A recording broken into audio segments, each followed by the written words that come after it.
Un minuto nada más para las 22:30 compartimos o seguimos compartiendo esta punta política con el doctor Jorge Larrañaga, uno de los precandidatos a la presidencia de la República por el Partido Nacional. Hemos pasado por su vida personal, creo que es interesante también conocer al personaje, ¿no es así? Que uno se dispone a estudiar si lo va a votar o no, o si está decidido, por supuesto, a conocer más sobre su vida personal, nada menos para una persona que tiene la intención de dirigir los destinos del país, pero también por definiciones políticas importantes y por su análisis sobre Maldonado. Pero hay temas que son macro, y el tema de la seguridad, sin lugar a dudas, como la educación, la vivienda, la salud, son temas macro que interesan a todos los uruguayos más allá de las características de cada zona o cada departamento o localidad del país. Y el tema de la seguridad, sin duda, que ha jugado un rol importante en los últimos años en el país, donde el delito se ha incrementado. Y usted, como bien lo dijo, desde el año pasado llevó adelante una campaña para reformar la Constitución de la República y que los uruguayos podamos opinar e incidir en cambios a la Constitución de la República, como por ejemplo, y voy a mencionar algunos rápidamente, que el juez tenga la potestad de allanar en horario nocturno, obviamente con fundamento, ¿no es así?, cuando sospecha que hay un delito en una vivienda. El tema, por ejemplo, de que se cree una Guardia Nacional, que no es una cosa nueva en sus propuestas electorales, con la participación de las Fuerzas Armadas, y también, por ejemplo, que no sean sustituibles las penas graves cuando ya no hay oportunidad de... El efectivo de las penas. El efectivo de las penas. No hay descuento, no hay descuento. Cuando ya digamos, el imputado ya no puede recurrir absolutamente más. Pero también es cierto que se destaca el tema de la pena... La reclusión permanente revisable. Permanente revisable por la Suprema Corte de Justicia. A ver, cuéntele... más allá de haber logrado estas 407.000 firmas de las 271.000 que se precisaban, cuéntele al ciudadano cuál es su intención y cuál es el contenido de esta reforma constitucional, Larrañaga. Bueno, lo primero es que la gente es la protagonista. Hicimos la revolución de la lapicera. Salimos de la zona de confort. Salimos a luchar en todo el país y a trabajar en todo el país para juntar las firmas. Para mí era un desafío de la sociedad. No podemos seguir viviendo en un país en donde hemos perdido el orden, el respeto y los valores. En donde tenemos un homicidio cada 20 horas y tenemos una rapiña cada 18 minutos. Entonces, el país está bloqueado con un sistema político timorato y conservador. No tengo ningún empacho a expresarlo, y al que le quepa el sayo que se lo ponga, porque esa es la realidad que yo lo percibo. Entonces, salimos por el tema del cumplimiento efectivo de las penas para aquellos que cometan delitos graves o gravísimos, la pena de reclusión permanente revisable para los que cometan abuso, violación y posterior homicidio de niñas, niños o adolescentes, sicariato, que es la muerte por encargo, o los homicidas múltiples, los allanamientos nocturnos con una triple seguridad. Primero, el Parlamento, en cuanto al otorgamiento de el relevamiento de esa prohibición constitucional que data de 1830. Segundo, orden escrita por juez competente. Y tercero, fundada sospecha de que existan acciones tendientes a la comisión de un delito en un hogar en forma nocturna. Es la única forma que tenemos para luchar contra la delincuencia. Y la última es precisamente la creación de una Guardia Nacional compuesta por militares con función de policía, que puedan, bajo el mando del Ministerio de Defensa, ayudar al Ministerio del Interior. Aquí se me ha dicho de todo, de que pretendo militarizar las funciones de seguridad. Eso es mentira, eso es falso. Hay que decirlo en todas las letras. Yo vi un muro acá de Maldonado que dice: la reforma no es la forma. Eso es falso. La reforma es la forma de cambiar lo que hoy significa el acto más fuerte de lucha contra la delincuencia y contra el gobierno que, debiendo llevar adelante esa lucha contra la delincuencia, no lo hace. Entonces, ¿y por qué no lo hace? No lo hace porque tiene una incapacidad manifiesta, porque no puede prometer política de seguridad por los próximos 5 años, porque tuvo 15 años con todos los recursos y todas las potencialidades y todas las posibilidades para llevar adelante una lucha exitosa contra el delito y no lo logró.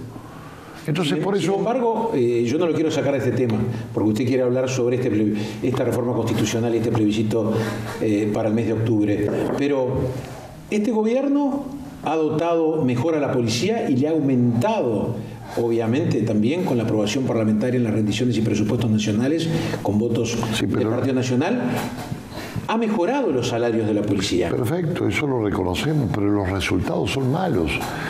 414 homicidios en el año 2018. Una media de 11 por cada 100.000, que duplica y triplica a Argentina y a Chile. Es un récord histórico desgraciado. ¿Por qué sucede eso, doctor Larrañaga? Bueno, porque no hay una prevención, porque no hay políticas de disuasión, porque no hay políticas de rehabilitación en los establecimientos carcelarios, porque no hay una acción policial efectiva, porque no hay un respaldo al policía, porque no hay una distribución poblacional en la superficie territorial en donde tiene que actuar, donde además se le ha dejado las calles, los pueblos, las villas en manos de la delincuencia. Y entonces no me pueden decir que yo pretendo militarizar la seguridad pública cuando la Prefectura Nacional Naval es Fuerzas Armadas y tiene funciones de policía en la franja costera, y bien que lo sabe Maldonado. Cuando el doctor Tabaré Vázquez el año pasado aprobó una guardia de frontera en 20 kilómetros de la frontera, que supone tener competencias de funciones de policía en 30.000 kilómetros cuadrados, es decir, un sexto de la superficie terrestre del Uruguay. Cuando en el año 2011, en el gobierno de Mujica, pasaron 300 militares al Ministerio del Interior, se cambiaron el uniforme de verde al uniforme azul y no pasó nada. Entonces, que no vengan a asustar a la gente, porque esto no es la experiencia de Brasil, no es la experiencia de México. Yo le pedí debatir a la señora Carolina Cose, al señor Daniel Martínez, y se escondieron en la excusa de que en la etapa que viene sí se puede discutir. El tema es que no quieren enfrentar una discusión clara, llana, entre lo que han hecho y debieron hacer y lo que nosotros podemos hacer y vamos a hacer, porque este país lo que falta es recuperar el orden que se ha perdido. Porque este país ha perdido los valores y el respeto. Y esto es responsabilidad de un gobierno del Frente Amplio, que en materia de seguridad pública es un gobierno fallido. ¿Cuándo estamos frente a un gobierno fallido? Cuando incumple su cometido esencial primario, que es cuidar a la gente. Usted habla del aspecto político, carga las pilas y la responsabilidad al gobierno nacional, al doctor Vázquez y obviamente a su gabinete, o a quien tiene la responsabilidad de llevar adelante esas políticas de seguridad que obviamente el ciudadano paga con sus impuestos. Ahora, ¿qué pasa con la pata de la justicia en materia de seguridad? ¿Realmente existen los instrumentos jurídicos para que incluso el policía, cuando ejerce esa arriesgada incluso función de cuidarnos a todos, teniendo en su cinto nada menos que un arma donde le puede quitar la vida a una persona, está realmente protegida por las normas legales? ¿O hay fallas también en el sistema judicial? Hay fallas. No están protegidos lo suficiente. Eso no hay ningún tipo de duda. Por eso la habilitación constitucional de una Guardia Nacional que funciona en Europa hace 200 años.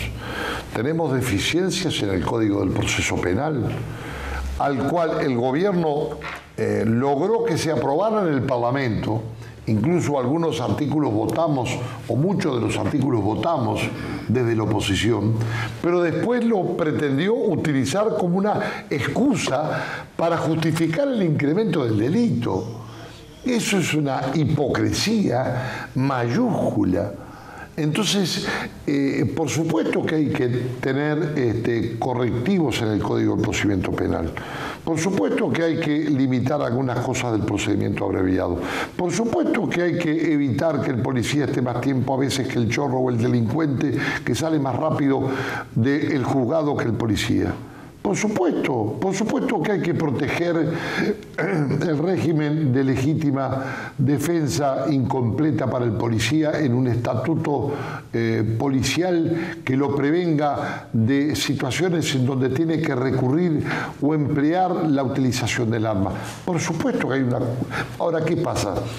Con un gobierno como el gobierno del Frente durante 15 años, en donde se nos ha pasado culpando de que tenemos una suerte de inflación punitiva, de que el agravamiento de las penas no conlleva las soluciones a los problemas del incremento de la delincuencia, mientras tienen un sistema penitenciario que es una vergüenza, incluyendo la cárcel de acá, más las cárceles principales de Montevideo, del Concar, Libertad y Canelones, que son una vergüenza, en donde de cada 10 presos que recuperan la libertad, 7 vuelven a delinquir, porque estamos penalizados, señalados, y en una lista que yo no sé de qué color es, del relator de Naciones Unidas, por las condiciones de nuestro sistema carcelario, en donde entra y sale cualquier tipo de droga y todo el mundo lo sabe,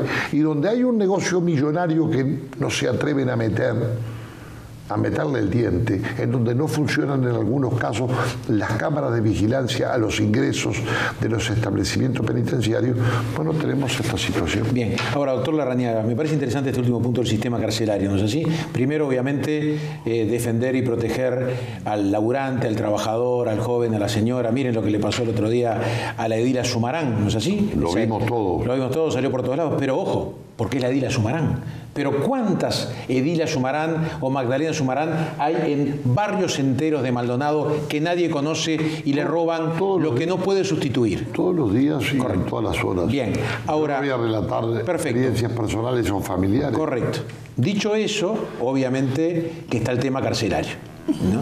Proteger a la persona de bien, pero... usted habla de Las Rosas, de la cárcel de Las Rosas de Maldonado, que está superpoblada, pese a que evidentemente este gobierno también amplió la cárcel con un nuevo pabellón, ¿no es así? En este gobierno del Frente Amplio. Ya está llena de vuelta. Ya está llena, ¿no es así? Ahora, usted habla de la reincidencia del 70%, 7 de cada 10, como dice, que es un hecho real.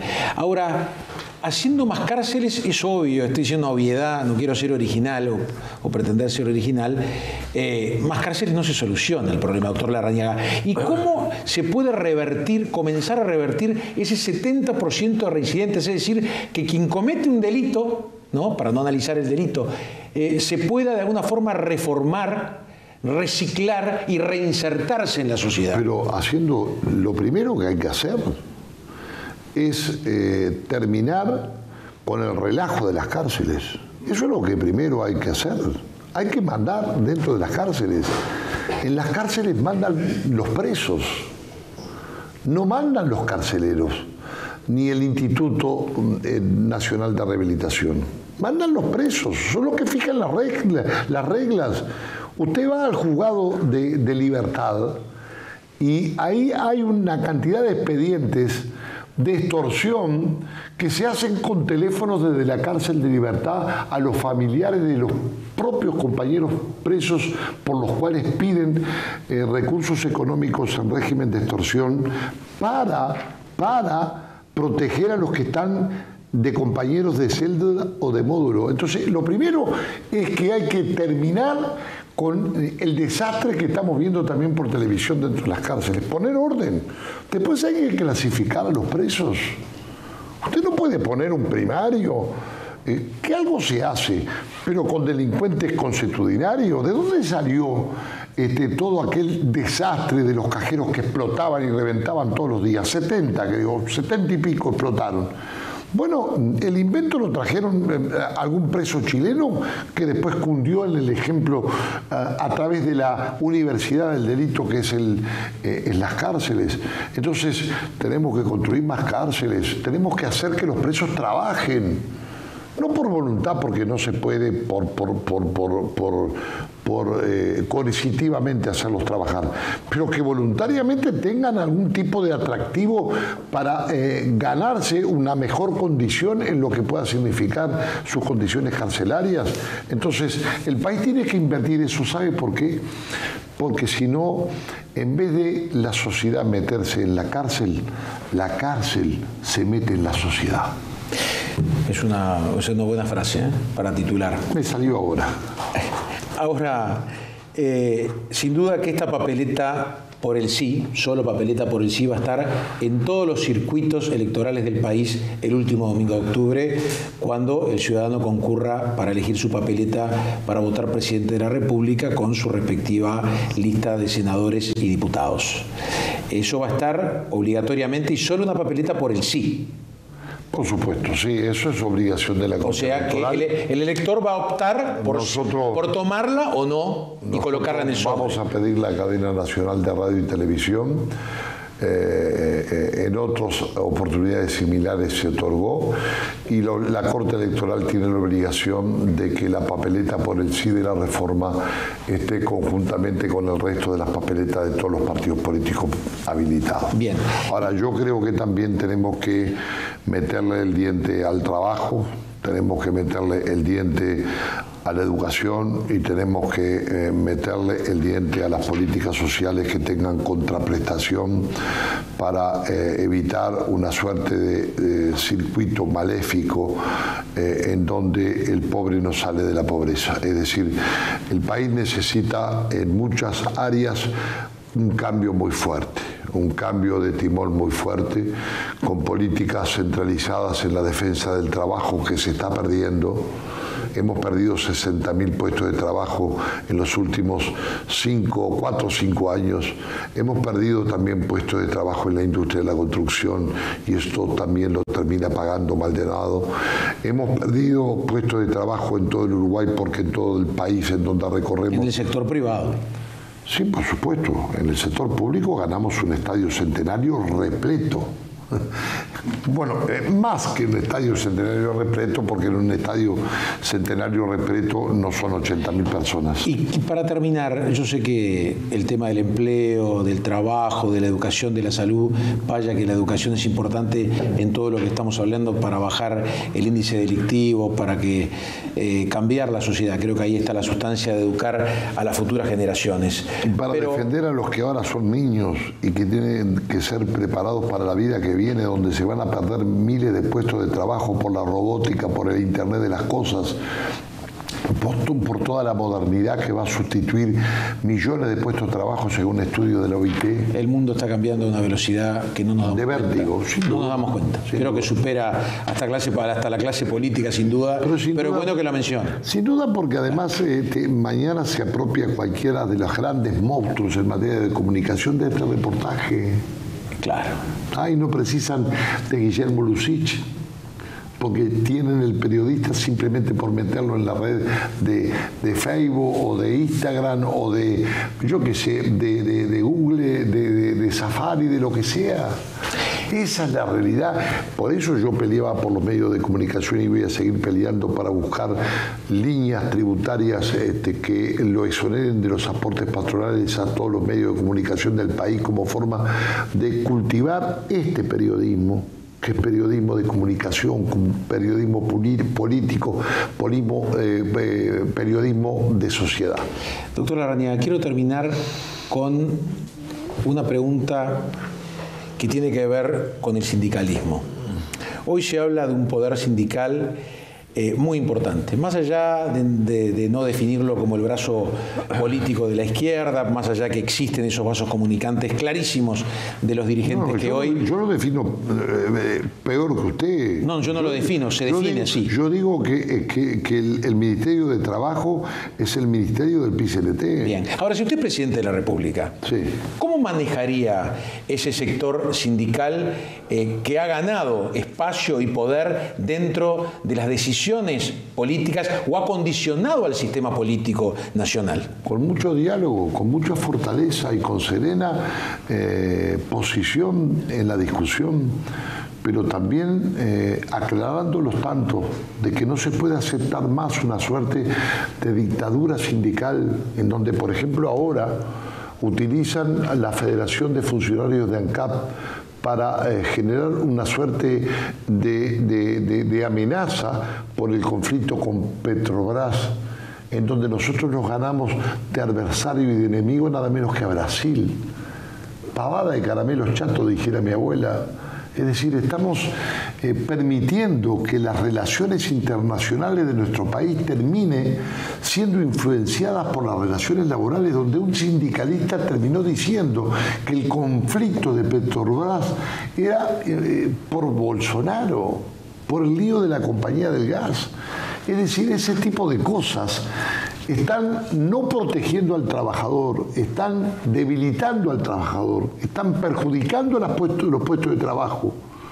Y entonces después montan una escenografía de conflicto que le hace mal al país y le hace mal al sindicato, porque está permeado por ideología y creen que tienen un poder omnipotente como consecuencia de un gobierno que no le ha puesto frenos. Lo sindical es sindical. Y yo no respeto los derechos sindicales y los derechos constitucionales, pero no pueden mandar el país. Doctor Jorge Larrañaga, faltan 10 minutos para las 11 de la noche. Gracias por estar con nosotros. Muchísimas gracias. Muy amable. Mucho éxito en este Mucha suerte, programa. doctor Larrañaga, como se lo deseamos a todos los precandidatos. Bueno, muchas gracias. Amigos, en instantes, en la rueda del café, esta vez lo vamos a hacer con el diputado Germán Cardoso, que llevó adelante una interpelación que lo dijimos en el primer día, cuando comenzamos el 26 de abril, esta punta política. Los recursos hídricos. Los recursos hídricos. ¿En qué derivó? ¿Y cuánto vale para el ciudadano Ibaya que para Maldonado y para toda la zona costera del país los recursos hídricos? ¿Qué pasó en la interpelación? Que sinceramente uno se fija en las noticias y parece que como si no existiera esa instancia parlamentaria, sin pena ni gloria. Germán Cardoso en instantes, conversando en esta punta política.